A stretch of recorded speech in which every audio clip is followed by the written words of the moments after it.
Okay, so today we're going to be making cardamom raisin scones inspired by Mark Bittman's cream scones, but we've lightened it up a little bit and added in some new flavors. So I've got my oven preheated to 450 degrees Fahrenheit, and I'm ready to get started with my dry ingredients. The next thing to add is 2 cups of all-purpose flour. Whisk that up really well. And then add a scant teaspoon's dry ingredients. And we'll move on to wet. Got my eggs here, and I've got a little bowl for my eggshells because apparently it's really bad for garbage disposals to have eggshells down them. So that's something that you should avoid. And we're going to add 3 eggs, which we're going to beat up with all our butter and our sugar. I've got my 3 eggs and 5 tablespoons of butter. And we'll add the sugar.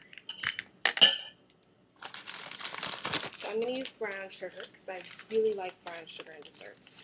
It's one of my favorite things. We'll add 2 tablespoons. And you can add this all at once or you can mash it in as you go. I'm just going to add it all in at once. Some people say that the other way is easier, but I don't really think so. So we'll go ahead creaming this. And when it says cream, it means that you're supposed to come to a smooth consistency all the way through. So if you look at my butter and sugar right now, you can see that it's just all lumpy and there are bits of butter and bits of sugar. But by the time I'm done, it should be smooth. So as you can see, I added the eggs, and I've got my eggshells all set aside in a bowl to throw away because you don't want to put those down your sink. And I beat them into the butter and sugar so that it got really nice and smooth and creamy. And the eggs are just starting to froth a little bit so that you can see that they're all ready to be mixed in with the other ingredients. But before we do that, because we want to add some raisins to this, we're going to put in about 1/3 of a cup of raisins. And then we're going to add our cardamom.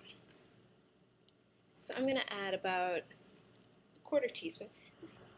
So we've creamed the butter, sugar, the eggs, and added the raisins.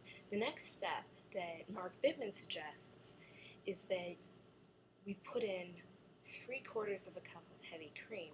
I don't know about you, but to me that sounds like cholesterol heaven. So we're going to add soy milk instead. It's much lighter, it's got some nice vanilla flavor to add to the scones, and it's just really light and non-obtrusive, unlike some other dairy-ish products. And then our next step is going to be to add the dry ingredients. And we're going to add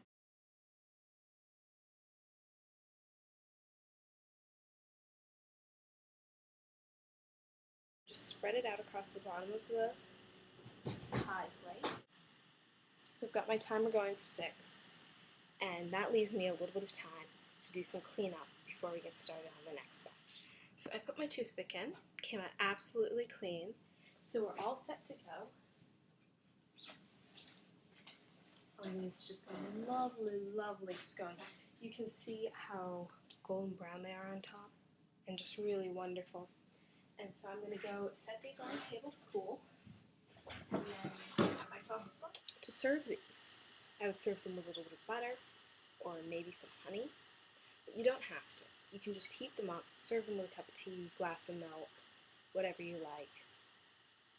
And they're just so good already plain.